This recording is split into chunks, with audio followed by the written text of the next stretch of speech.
రాత్రి మా ఈశ్వర్ గడు ఒక 10 ప్రశ్నలు అని చెప్పేసాను. ఈశ్వర్ గడు ఒక డిబేట్ పెట్టాడు. అది వినిపించలే కానీ రోజు వినిపించి వాడి గురించి మాట్లాడినా చాలా చండాలంగా చిరాగ్గా నాకే ఉంది. ఆడేమంటాడంటే అమ్మకు వందనం ఏమైంది, విద్యాదీవెన ఏమైంది, స్కూల్స్ ప్రారంభించేశారు కదా, రైతులకు ఇస్తానన్న ఆ ఇన్పుట్ సబ్సిడీ ఏవైతే ఉందో అవి ఏమైనాయి, అప్పుడు ఆల్రెడీ సీజన్ వచ్చేసింది కదా అని చెప్పేసి అని వాడు ఒక పెద్ద డిబేట్ పెట్టేసి వాడు ఏమంటాడంటే రాష్ట్ర ప్రభుత్వం దగ్గర నిన్నటి వరకు 8,000 కోట్ల రూపాయలు డబ్బులు ఉండేవి అని ఒక లెక్క రాసుకొచ్చేసాడు. అది చెప్పే లెక్క ఏ విధంగా ఉందో చెప్పనా, జగన్మోహన్ రెడ్డి దిగిపోయే సమయానికి ప్రభుత్వ ఖాతాలో అంటే ఖజానాలో 7,000 కోట్ల రూపాయలు పెట్టేశాడంట. ఎంత? 1 కాదు 2 కాదు 7,000 కోట్ల రూపాయలు. తర్వాత కేంద్ర ప్రభుత్వం మనకు రావాల్సిన పన్నుల రూపంలో రావాల్సిన మన వాటా ఏదైతే ఉందో ఒక 5,000 కోట్ల రూపాయలు మనకి ఇచ్చింది. ఈ 7,000 5,000 12,000 కోట్ల రూపాయలు. రాష్ట్ర ప్రభుత్వం ఒక 7,000 కోట్ల రూపాయలు అప్పు చేసింది, 19,000 కోట్ల రూపాయలు మళ్ళీ అప్పుకి వెళ్తున్నారు. ఇంచుమించు దాదాపు 22,000 కోట్ల రూపాయలు కేంద్ర ఖజానాలో ఉండి రాష్ట్ర ఖజానాలో ఉండి కేవలం 4,000 కోట్ల రూపాయలతో పింఛన్ మాత్రమే ఇచ్చారు. మిగిలిన డబ్బులు ఏం చేస్తారని చెప్పేసి ఆడి బాధ ఆడిది. మరి నాకు అర్థం కాదు. అలాగైతే జగన్మోహన్ రెడ్డి అధికారంలో ఉన్నప్పుడు ఏ ఒక్క రోజైనా సరే రాష్ట్ర ప్రభుత్వం చేసే అప్పుల గురించి కానీ ఖజానాలో ఉండే డబ్బుల గురించి కానీ జగన్మోహన్ రెడ్డి ఎంత పంచుతున్నాడు, జగన్మోహన్ రెడ్డి ఎంత ఇస్తున్నాడో, ఇంకా రాష్ట్ర ఖజానాలో ఎంత మిగిలింది ఎంత ఉంది, ఏ రోజైనా ఒక్క మాట మాట్లాడారా? ఒరే ఈశ్వర్గా నాకు ఒక డౌట్ అడుగుతాను, చిన్న డౌట్, నాకు ఒక్కసారి క్లారిటీగా సమాధానం చెప్తామో అని చెప్పి నేను అనుకుంటున్నాను. 5 ఏళ్ల కాలం పాటు సాక్షిలో రాష్ట్ర ప్రభుత్వం చేసే అప్పులు అనే పదం ఎందుకు వినపడలేదు? నిషేధించేశారా మీరు ఏమైనా? రాష్ట్ర అప్పులు అనే పదాన్ని సాక్షి పత్రికలో కానీ సాక్షి టీవీలో కానీ ఎవరో మాట్లాడకూడదు, ఎవరో రాయకూడదని మీ యజమాని ఎవరన్నా ఆదేశాలు ఇచ్చారేంటారా మీకు? ఏ రోజు మనం చెప్పలేదు కదా, ఏ రోజు మాట్లాడలేదు కదా. పైగా ఈడేమంటాడంటే విద్యాదీవెన కానీ అమ్మఒడి కానీ ఇంకా కొన్ని పథకాలకు సంబంధించి రైతులకు ఇన్పుట్ సబ్సిడీకి సంబంధించి కానీ జగన్మోహన్ రెడ్డి ఎప్పుడో బటన్ నొక్కేసాడు. ఆ డబ్బులు మన ఎలక్షన్ కూడా వచ్చిన మూలనే ఎన్నికల సంఘం నిలిపివేసింది. ఆ డబ్బులు కూడా అకౌంట్లోనే ఉన్నాయని మాట్లాడతాడు. మరి నువ్వు జర్నలిస్టువో బోకర్గడవో మాకు అర్థం కావట్లా. సింపుల్ లాజిక్, బటన్ నొక్కడానికి లేని అభ్యంతరం డబ్బులు వేయడానికి ఎందుకు వచ్చింది? నువ్వు బటన్ నొక్కడానికి పెద్ద సభలు పెట్టేసుకున్నావు కదా, అప్పుడు ఎలక్షన్ కూడా ఏమో అమల్లో లేదు కదా, ఎన్నికల సంఘం మీకేమో అడ్డు చెప్పలేదు కదా. జనవరిలో నొక్కారు, ఫిబ్రవరిలో నొక్కారు, మార్చి 1వ తారీఖు కాడి నుంచి 14వ తారీఖు వరకు దాదాపు 4 సార్లు బటన్ నొక్కారు. మొత్తం 7 బటన్లకు సంబంధించిన డబ్బులు అవి. బటన్ నొక్కేటప్పుడు ఎలాంటి అభ్యంతరాలు లేవు, ఎలక్షన్ కూడా లేదు. నువ్వు బటన్ నొక్కి ఇవాళ బటన్ నొక్కేవా, ఇవాళ రేపు ఎల్లుండు ఈ 2-3 రోజుల్లో డబ్బులు వేసావు అనుకో, ఈ పరిస్థితి వచ్చుండేది కాదు కదా. బటన్ నొక్కడానికి లేని అభ్యంతరం డబ్బులు వేయడానికి ఎందుకు వచ్చినాయిరా? దాని గురించి మాట్లాడట్లేదు. తెలివితేటలు చూడండి. ఇప్పుడు ఉదాహరణకి ఒక బటన్ నొక్కాడు విద్యాదీవెన అని చెప్పేసి బటన్ నొక్కాడు, డబ్బులు ఎప్పుడు పడిపోవాలి? ఇవాళ నొక్కితే ఇవాళ రేపో లేదంటే ఎల్లుండో ఈ 2-3 రోజుల్లో పడిపోవాలి డబ్బులు. ఎప్పుడు వేస్తావు? ఇవాళ బటన్ నొక్కేసి ఎలక్షన్ కోడ్ వచ్చిన తర్వాత ఇంకా పోలింగ్ 2-3 రోజులు ఉందనగా అప్పుడు లేక రాస్తావు నువ్వు. మేము అప్పుడెప్పుడో బటన్ నొక్కేసాం, ఇవాళ మేము డబ్బులు వేస్తామని చెప్పేసాను. కడుపుకి అన్నమారా నువ్వు గడ్డ తినేది? నాకు అర్థం కావట్లా. మనిషి జన్మ ఎత్తిన తర్వాత కడుపుకి అన్నమా తినేది గడ్డ అని అడుగుతున్నా. దానికి సమాధానం చెప్పగలగాలి కదా, దానికి సమాధానం మాత్రం చెప్పటం.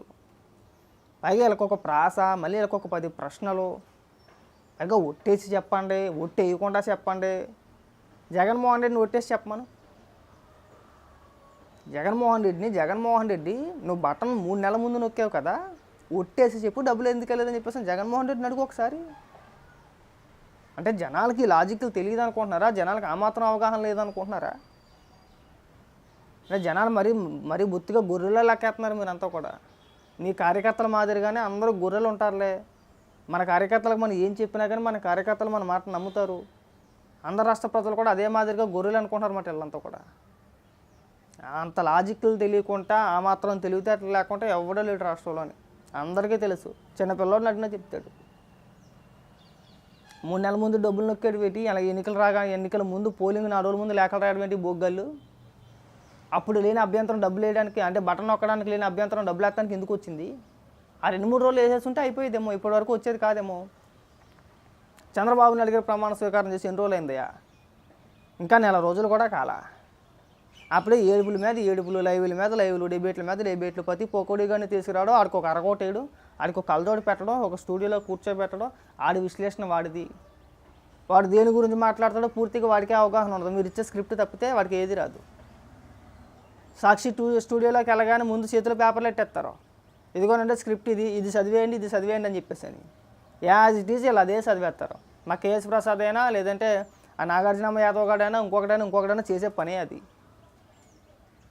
ఒక్కొక్కసారి ఆ డిబేట్లు చూస్తూ ఉంటే మాకే సిరాకేస్తుంది. రోజు మీ గురించి మాట్లాడకుండా టైం బొక్కే మాకు.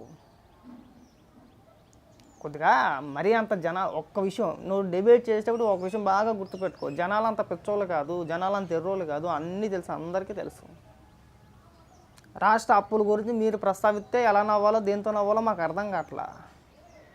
నేను ప్రామిస్ కానీ భారతిరెడ్డి గారిని కూడా అడుగుతున్నా, అమ్మా భారతిరెడ్డి గారు, మీరు 2019 నుంచి 2024 వరకు మీ సాక్షి పత్రికలో కానీ సాక్షి టీవీలో కానీ ఏ రోజు కూడా ఇదిగో ఈ మంగళవారం రాష్ట్ర ప్రభుత్వం ఇన్ని వేల కోట్ల రూపాయలు అప్పు చేసిందని ఎక్కడా ప్రచురించలా, ఎక్కడ ఒక్క వార్త కూడా మీరు రాయలా. కానీ వాళ్ళు ఉదయం లేచిన కాడి నుంచి అధికారం కోల్పోయిన తర్వాత చంద్రబాబు నాయుడు గారు ముఖ్యమంత్రిగా ఉండగా ఇవాళ వాళ్ళు ఉదయం లేచిన కాడి నుంచి సాయంత్రం వరకు రోజుకి 10 సార్లు రాష్ట్ర ప్రభుత్వం అప్పులు చేసింది. అంటే మీరే తెలివైన వాళ్ళు అనుకుంటున్నారా? మీకు ఇంకెవరికి రాదనుకుంటున్నారా? ఇలాంటి విష ప్రచారాలు ఆపేయండి. ఇంకా నెల రోజులు కూడా పూర్తి కాల చంద్రబాబు నాయుడు గారు ప్రమాణ స్వీకారం చేసి ముఖ్యమంత్రిగా ఇంకా నెల రోజులు కూడా కాల. అప్పుడే మీ ఏడుపులు మీ పెడబొబ్బులు చూస్తూ ఉంటే మాకు నవ్వు వస్తుంది, మాకు కామెడీగా అనిపిస్తుంది. మాకు భారతిరెడ్డి గారు రోజు రోజుకి ఈ స్థాయికి దిగజారిపోతున్నారా? భారతిరెడ్డి గారి స్థాయి ఇది. మొగుడు ముఖ్యమంత్రిగా లేకపోతే కనీసం ఒక 10 రోజులు కూడా ఓర్చుకోలేదు అనకూడదేమో ఆ పదం, అలాంటి పదాలు వాడకూడదేమో, కానీ చెప్తున్నా ఉదాహరణకి. మరి అంతలా విషకెక్కకూడదు భారతిరెడ్డి గారు. కొద్దిగా కంట్రోల్, కొద్దిగా ఆపుకుంటే మీకు మంచిది, మాకు మంచిది. మీరు ఒక మాట ఎందుకు జారాలి? మీ సాక్షి ఛానల్లో కూర్చొని ఆ పనికిమాలి బొగ్గలు అందరినీ కూర్చోబెట్టి ఎందుకు మాట్లాడిపించాలి? మా బోటు వాళ్ళ చేతి ఎందుకు అనిపించుకోవాలి? మీరు ముందు విష ప్రచారం మానేయండి.